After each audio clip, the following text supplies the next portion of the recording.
Hey guys, Rick with Rick's Toy Room, and I wanted to just thank you for stopping by, checking out the videos. This video is by request, so this is just a quick intro. I am going to show you around my office and my toy room, my personal toy room, what my collection looks like right now, how I've got it scattered either across the floor, hidden in closets, or hung up and displayed on the walls.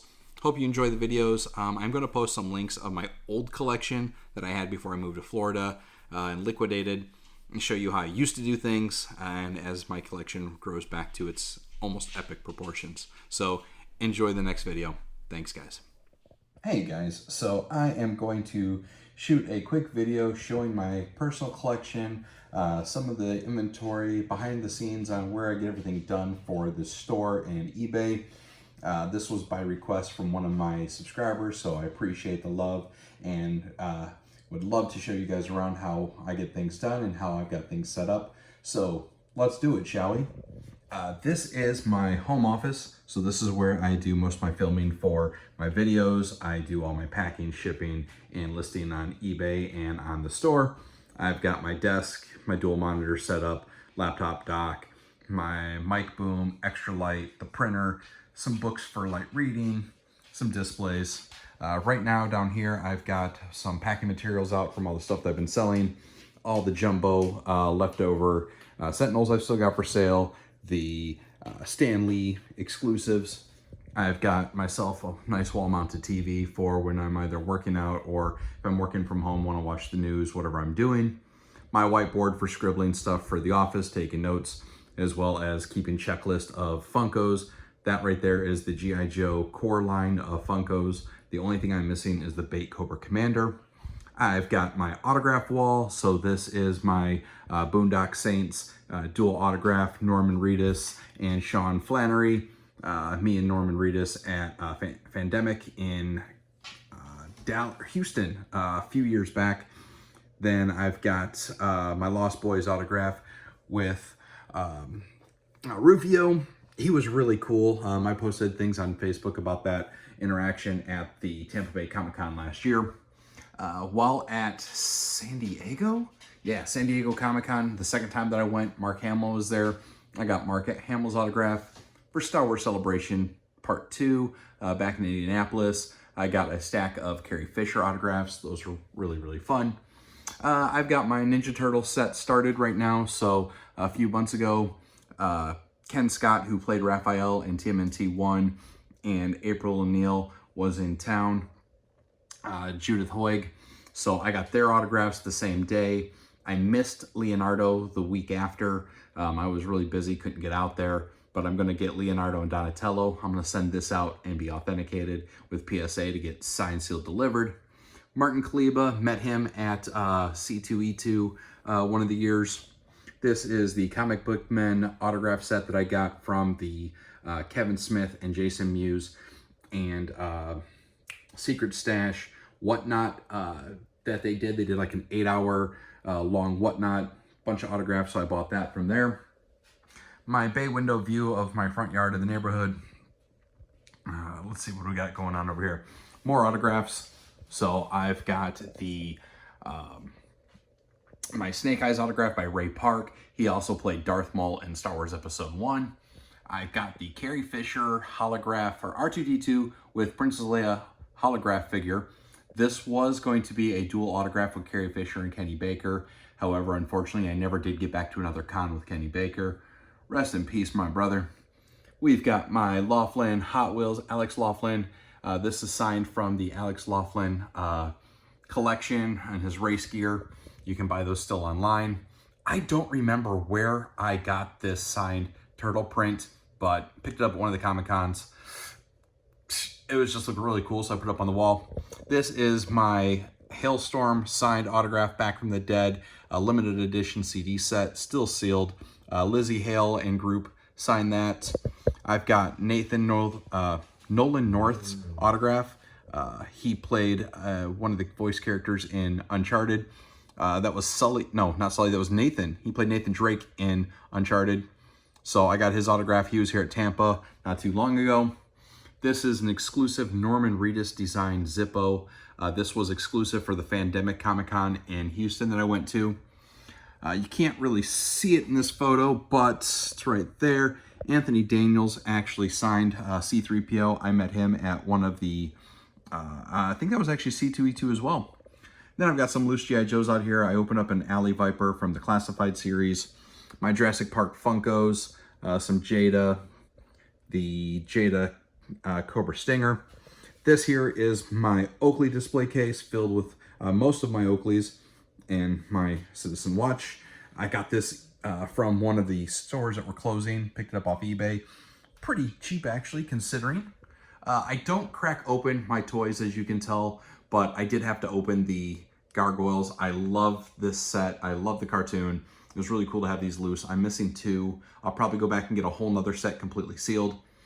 Then I've got my Jumbos up here, my Jumbo Master Chief, my GameStop exclusive GameStop cover, the 100th anniversary Disney Park exclusive Tower of Terror, the Disney Castle, my Villains Jumbo Hot Topic exclusive. And then working down my shelf here, I've got my Start to the Halo Funkos, G.I. Joe vehicles, the exclusive D23 Mickey Mouse sets, Peter Pan and Tink, the Canadian exclusive, let's see if I can get these in here, the Canadian exclusive Jeffries, most of those from the Harry Potter set. I'm still missing, I think, 2 of those. The Macy's Jeffrey, my Frankenberry, Blueberry, and Count Chocula cereal Funkos. I love those cereals, so, you know, I had to get those. The entire set of the Diamond PX exclusive Turtles, the full set in Chase, the black and whites. And then, like I said, almost all but one of the G.I. Joe Funkos from the official G.I. Joe line. I am missing the Bait Cobra Commander, and then the 2 San Diego Comic-Con box sets. What was it, the Freddy Funkos as Destro and Snake Eyes. Then I've got my Jumbo sets down here. I've got the Jumbo Sentinel, the Jumbo Galactus, and then each of the Blacklight Chases, the vaulted Batman 25th Anniversary, the Jumbo poster, Luke Skywalker Star Wars set. We go more into some more of my Disney sets, my Villains, complete collection of those bad boys.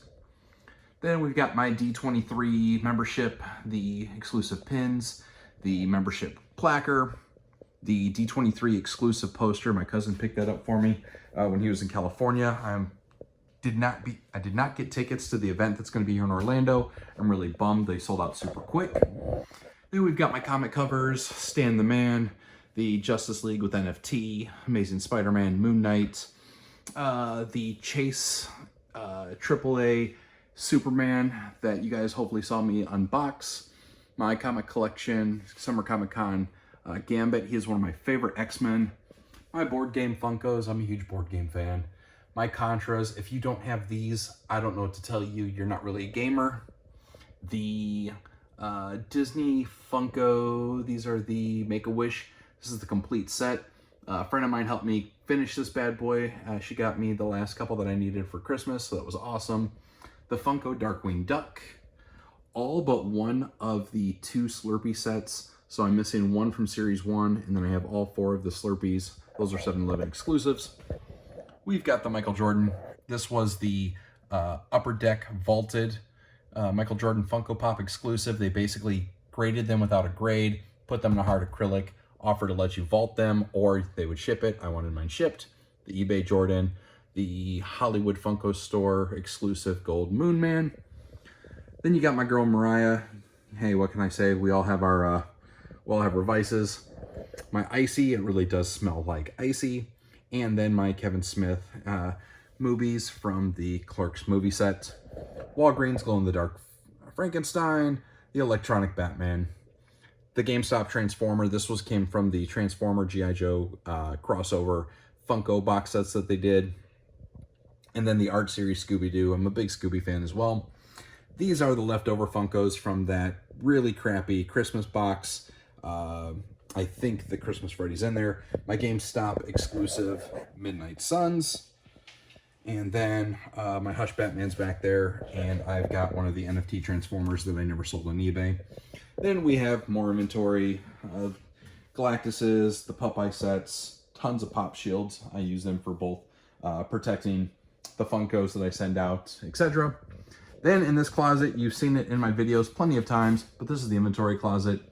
I keep the empty boxes for the stuff that I put on display because I have to have all my complete with box, all Hot Wheels and Funkos and just random inventory, random Funkos, random exclusives, and some Hot Wheels and, you know, G.I. Joes and more Funkos and more Hot Wheels and more Funkos and G.I. Joes and Transformers and RoboCop, and all of this nice closet full of stuff is actual site inventory.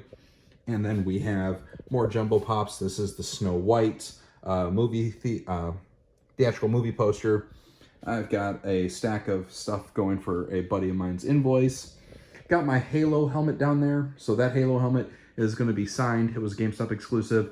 I plan on meeting the voice of Master Chief, hopefully not too soon or not too long from now. And before anybody you ask, this shelf is actually a bookcase that I bought from Target. It was like 80 bucks. It used to be my liquor cabinet. I put all the lights inside. There's actually wires that run down the edges and then powers out through the back. This was my old liquor cabinet, but I bought a big boy liquor cabinet, so, you know, this got repurposed and makes a good lighted Funko display. So that's the actual office. Now, if we go over to my personal collection, my VR room, my game room, there's my artwork from Disney's, what do they do it? It's the, their art show anyhow. So, ta-da, my personal collection. So this is much smaller than what it used to be. I will post Google links later, but this is my Hot Wheel wall. Originally just started off as the Legends Tour flag with the Legends exclusive and the Mustang, but then I decided to complete the 2022 mail-in set to finish all 6 of those and just kind of exploded into Hot Wheels. So as you can see, like this is mostly Hot Wheels and diecast. Over here, I'm a huge fan of Jeep Wranglers. I've owned them for years. I've loved Jurassic Park for many reasons, including the fact that there's a Jeep Wrangler in it. There's the Matchbox exclusive. This is the Transformers the Transformer crossover with Jurassic Park. So I've got my entire wall of Jurassic Park Matchbox figures here, some video game action figures, Call of Duty. I got Masters of the Universe premiums, more premiums, monster trucks, the Disney VHS tape premium sets, my vintage gumball machine that I got when I was a kid from my grandma. It used to keep a lot of Reese's Pieces in there, but then the dogs would get really excited and they would always come get snacks, so I had to keep them out of the room and got rid of all the Reese's. Side note, Reese's do not contain chocolate. You can look it up. You can give a dog Reese's. You shouldn't, a lot of sugar, but you can. These are my Disney Parks exclusive Star Wars droids. You've got the Build-A-Droid that you go put all the parts together, whatever droid you want to make. I've got the R2W50, the 50th anniversary of R2. R2 Boo, which is the Halloween exclusive. R5M4, May the Force be with you. R6 Snow, the Snowman version that came out this year. And then the Disney Parks exclusive Droid Factory 2-pack from Last Jedi. Over here, we have all of my Mortal Kombats. McFarlane Mortal Kombat 11 figures. I'm missing a ton, but at the same token, I'll build them out as I go. The original set had those red backers, and then as they went to the 11 style boxes, they went to the gold and yellow, and then they just kind of went nondescript. Then we've got some G.I. Joe artwork. So these 2 pieces of art here are done by Robert Akins. He does artwork for IDW and a bunch of other G.I. Joe projects. This is one of my favorite pieces he's done. Being a scuba diver, being a Joe fan, this piece was an instant classic, had to buy it. You got your boy Shipwreck, Torpedo, Deep Six, and I believe that's CoverGirl. This is an actual pre-pencil or pencil design for the comic in IDW that is all original artwork. That cost me a pretty penny. This was just some random art piece that I picked up at, I think, C2E2 one year. Over here, we've got my vintage Battle Armor Cobra Commander. It used to be unpunched, but the punch fell out over the years, so it's no longer unpunched, which I'm kind of bummed about. I paid a premium for that. This is the 25th anniversary Shipwreck. You can see here, it actually has the variant shark tattoo, so that's the chase. That one used to be worth a small fortune, not so much. These cards are not errors. They are not pre-production. These are the Canadian Wave 5 25th anniversary. So Canada actually didn't have the legal rights to the Starburst graphics like you see here, like the vintage. So they actually went with blank logos and just put little like multilingual, trilingual stickers on here. So you got the French, Quebec, US, and something else. Then you got the figures. These are the entire set of Wave 5. This was the first wave of the 25th anniversary that Canada actually got. Then as Canada got future waves and they got the approvals, they actually did like the 3 character logos on the front. So both, you know, G.I. Joe and Cobra. And then if you look at the backs of these, you'll see that they're all trilingual.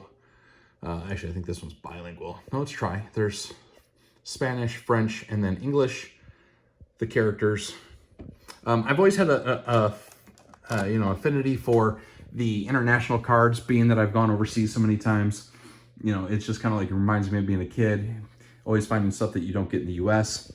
The other completed card is very similar to the non-completes, but you'll see that they have obviously the trilingual and then the same design. So that's those. I think what I'm going to do is I'm going to redo this wall, and I'm going to, sorry, trying to put the thumbtack back in the wall. I'm going to redo this wall. This was the Walmart 4-inch exclusive classified line. This line was done so poorly by Hasbro. These card backs are almost paper thin and they got destroyed super easy. So it's very hard to find a good set that you could actually like display. So I don't have many of those. And then I have my Marvel wall. So those are the GameStop exclusive Marvel Legend Vintage. This is the United Cutlery replica Blade Clave. Rectangular poster that a friend of mine bought me. She picked that up at Hobby Lobby. We've got my Frank Miller Wolverines. So if you've been following my videos, you saw when I won these off of the Jay and Silent Bob Secret Stash, whatnot. I had a buddy press and get them graded. The grades came back pretty good. Frank Miller number 1, 9.6. Frank Miller number 2, 9.2. Frank Miller 3, 9.2. And Frank Miller 4, 9.4. I think I've spotlighted these before. I need to get some better frames. These frames are complete trash. But this is some artwork that I picked up at C2E2 by a guy that loved to do turtles. I thought the artwork was phenomenal. You can actually see how the pieces connect. So there's like Leo's foot and Don's photo. Mikey is in here with Leo, Raph's Size and Mikey. Then you've got Casey and Shredder. Once I put some better frames in these, I'll probably redo where I put those photos. This here is my continued Hot Wheel wall, and that is a plexi kind of plastic, whatever you want to call it, Master Chief. These are done by Gallery Panda. The light up frame I bought off Amazon, had them imported because Gallery Panda's frames were taking too long.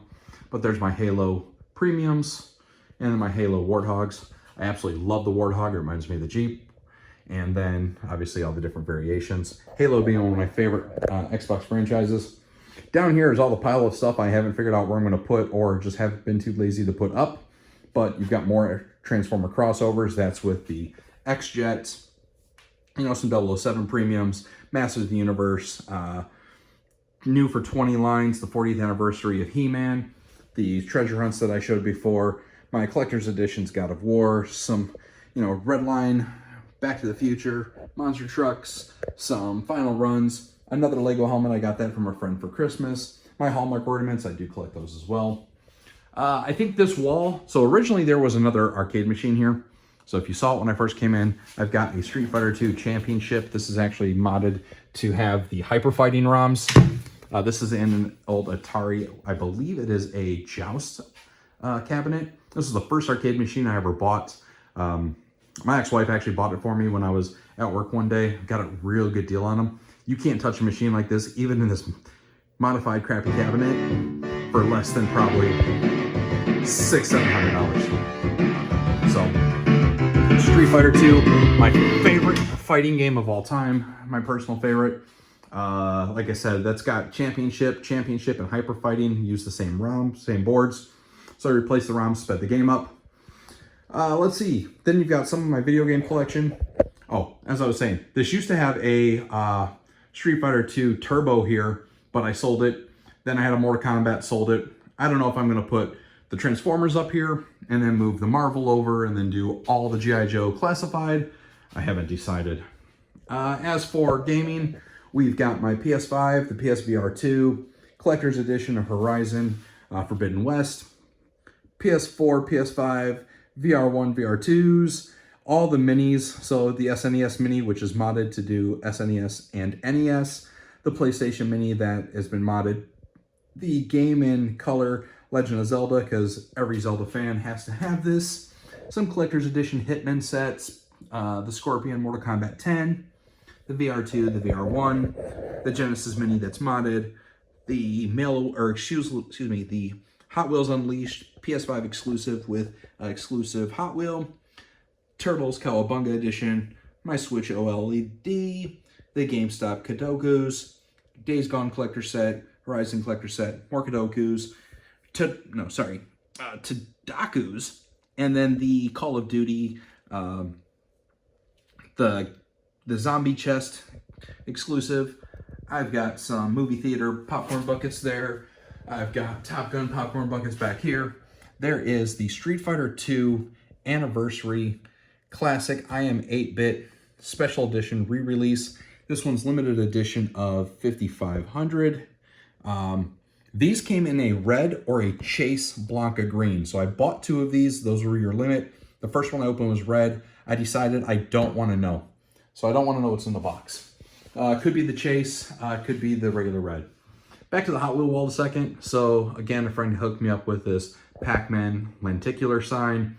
I've got some of the 2022 treasure hunts right here. I've got my Street Fighter Premium Hot Wheels. I've got my Street Fighter G.I. Joe crossover, Street Fighter Power Ranger crossover, my Castlevania figures. These apparently are worth a small fortune right now. My Doom figures by McFarlane. The Castlevania print. So Robert Akins also did this. He did the drawing. His brother did the colors. They pitched this comic to Konami. Konami actually shot them down. And come to find out, the reason they got shot down was because Konami was working on the Netflix special. Then, as you can tell, I've got an affliction for Batman and Batmobiles. So there are just some of the Batmobiles in mainline. There are some of the special releases. I think it was a Walmart set there. That's the new 2023 line, the first 5 of 20.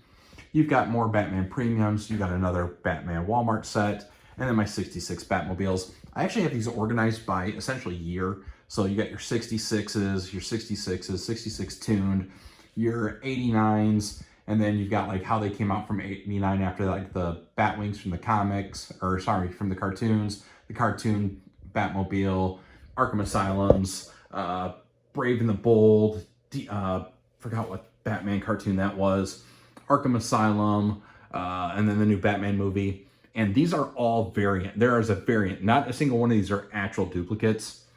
Let's see, what else do we go over? That was pretty much it. So then you've got, again, most of my Hot Wheels. I love my fantasy lines. So, you know, the Enterprise, the Mickey Steamboat, the Mario Kart, the Knight Riders, the Fast and the Furious, the Snoopies, the Turtles. I really am a bigger fan of that than some of the just normal main lines, though I have to have my vintage No Fear. That was the first Hot Wheel I ever bought. And then, well, I shouldn't say that, but it was like the first one I started to collect.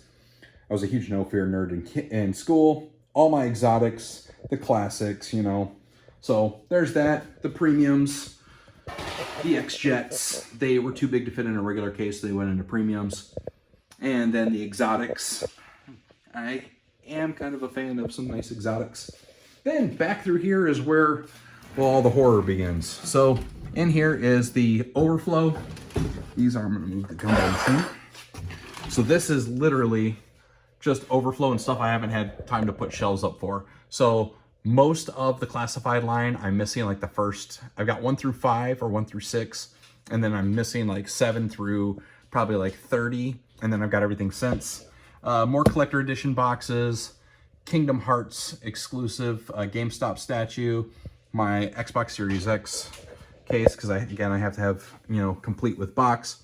GameStop exclusive Kingdom Hearts statues. Ideally, these are going to go on shelves above the PlayStation sign, because this is my PlayStation VR room. That's why there's really no furniture in here, except for stuff I can move. There's a dog. More Hot Wheels, comic books, Hot Wheels, Matchbox, Hot Wheels, Matchbox, Hot Wheels, Matchbox, trading cards, more trading cards, more Hot Wheels, more Matchbox, Disney stuff, more hanging banners. My dartboard that I haven't put back up, more Hot Wheels, more popcorn buttons, more boxes. Yeah, that's it, man. So that is just that is my current collection of stuff that I keep in the house. My old house in Riverview had 30 plus arcade machines in it. I actually dedicated 3 of my extra bedrooms in that house to arcade machines, and it got so bad that I was putting them in the kitchen because I was linking Hydro Thunders together. But then I sold those all out, said I was going to get out of collecting, and then I have this again. So I will link up some links to my old house in Michigan. I had 2 rooms plus a basement dedicated to my toys there. So you'll be able to see how I used to run things. Previously, I had probably 6 of these shelves stacked 4 high, completely filled with Star Wars 12-inch. They went in rows down my rooms. My old room was completely ceiling to floor pegboard. This time, there's a couple reasons why I went with thumbtacks. One, the thumbtacks just really do give me a lot more freedom on design, shapes, trying to make some kind of like eye-catching, like this little reverse pyramid type deal here. A lot better than I could with pegboard. Like, you're very limited on pegboard just because of the way all the pegs are spaced. Plus, pegs and pegboards are super expensive. Even using KC fixtures to buy your pegs at bulk, between the shipping and just the current rate of them, they're super, super expensive. I can buy thumbtacks for, a couple hundred for a few dollars. So that's why I went with thumbtacks. A lot of people, I've seen collectors where they want to maximize their space and they use, they have those like PVC rails that they pick up at Home Depot, and they just kind of stack their cards. Like, let's see if I can do this without damaging things here. Like, they stack them like this, so you can get more of them in there. But personally, and again, this is just me as a collector, I have a love for the amount of time and effort that goes into package design. I love the artwork. I love the layouts. Like, I want every piece to be seen. And when you do pegboard, especially if you get like really long pegs, you start stacking them on top of each other when you run out of room. It's just a habit, and you just kind of lose that, you kind of lose that look. You kind of lose that feel. So this is how I do it. You can do it however you want. As for all the cars being in Protex, as many as I can get, when I have enough, I'll put more premiums. But you could hear earlier, like, some of these started to actually stick to the wall. And one of the big reasons for using the Protex is it keeps the cardboard from doing that. So as the heat changes, the temperature fluctuations, the humidity, etc., especially in a place like Florida, what you don't want is this raw cardboard touching your wall and getting stuck and peeling and tearing. At least in the Protex, they're protected, right? So if this plastic gets screwed up, or you get knocked one off the shelf, or the dog decides, one of the dogs, the other one's in bed, comes in here and wags a tail and knocks something on the floor, at least the Protex is going to take that absorption and not destroy it. So that's why I put as much stuff as I can in Protex. Obviously, I've got my G.I. Joes in Protex. I've got my comic books. They're graded. They're protected. My Hot Wheels. So, yeah, that's it, guys. So, appreciate you coming along with the tour. Like I said, I will send you links to the old house. You can see the massive amount of collection. I spent probably 20 years building my first collection, got rid of it, and now I'm basically rebuilding. I decided to start over and get back into collecting. So we'll start again with Hot Wheels, working my way through my action figure collections, and we'll see where it ends up in another 20 years. Thanks, guys. We'll see you on the next video.